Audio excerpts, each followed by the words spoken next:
SC వర్గీకరణను శాంపిల్గా పంజాబ్, హర్యానాలో మొట్టమొదటిగా ఈ దేశంలో చేసింది కాంగ్రెస్ పార్టీ ప్రభుత్వమే. బీజం కాంగ్రెస్ పార్టీ వేస్తే దీన్ని దేశం మొత్తం చేశారు. మన మోడీ సాబ్ నిజానికి ఎస్సీ వర్గీకరణ వల్ల 100లో 4గురికే బెనిఫిట్ జరుగుతుందన్నారు మాల మహానాడు జాతీయ అధ్యక్షుడు ఆర్ఎస్ రత్నాకర్. ఈ 100లో 4గురికి ఇచ్చే ఈ ఫలాలను దేశవ్యాప్తంగా ఎస్సీ లిస్టులో ఉన్న 11,008 ఎస్సీ కులాలకు ఎలా పంచుతారని మోడీజీ అని ప్రశ్నించారు.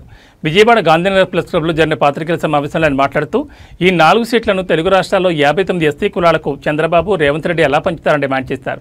ఇది దళితుల ఐక్యతపై కుట్ర కాదా అని ప్రశ్నించారు. చంద్రబాబు మాల సామాజిక వర్గంపై పగ తీర్చుకుంటే మాలల హోల్సేల్ మేనమామ జగన్ మాలలకు అన్యాయం జరుగుతున్న ముద్దులతో సరిపెట్టాడు తప్ప ఈనాటికి స్పందించలేదని ఎద్దేవా చేశారు. మీరందరూ కోఆపరేట్ చేయాలని చెప్పేసి మీకు అందరికీ విజ్ఞప్తి చేస్తా ఉన్నాను.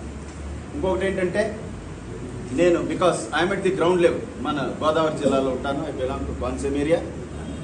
చాలా జిల్లాలు ప్రతి గ్రామానికి కూడా తిరిగి వాళ్ళందరినీ అవేర్ చేసి దరిదాపుగా ఒక 10 లక్షల మందిని ఇంతవరకు అసలు ఎస్సీ వర్గీకరణ అంటే ఏంటి, రిజర్వేషన్ అంటే ఏంటి, అసలు హిస్టారికల్గా ఏం జరుగుతుంది, రాజకీయ పార్టీలు మన పట్ల ఎలా బిహేవ్ చేస్తూ ఉన్నాయి, ఏ కుట్ర చేస్తూ ఉన్నాయి అనేటటువంటి విషయాన్ని గత 9 నెలలుగా వారందరికీ కూడా గ్రౌండ్ లెవెల్లో వివరించి మరి రాజధానిలో ఇటువంటి సంఘటన ఒకటి జరగబోతుంది, ఒక మహా సంగ్రామానికి డెమోక్రటిక్ వే ఆఫ్ ప్రొటెస్ట్ జరగబోతుందని చెప్పేసి తెలియజేయడం కోసమే ఎన్నో ప్రెస్ మీట్స్ కండక్ట్ చేసిన తర్వాత విజయవాడకి రావడం జరిగింది. మిత్రులారా, ఇక్కడి నుంచి నేను రెగ్యులర్గా వస్తాను.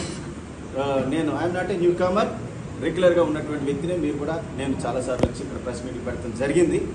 అయితే ఈ ప్రెస్ మీట్ అంటే డిఫరెంట్ కాబట్టి మిమ్మల్ని అందరినీ కూడా కోరుకునేది ఒకటే, దయచేసి కోఆపరేట్ చేయండి. Whatever we can do from our side. మీరు కూడా కోఆపరేట్ చేయండి. This is not a regular and ordinary press meet అనే విషయాన్ని కూడా మీరు గమనించాలని చెప్పి కోరుకుంటూ మరి doctor Ratnakar, RS Ratnakar, MBBS gold medalist, LLB, MBA, MA journalism 1 second. ఓకేనా? నైస్.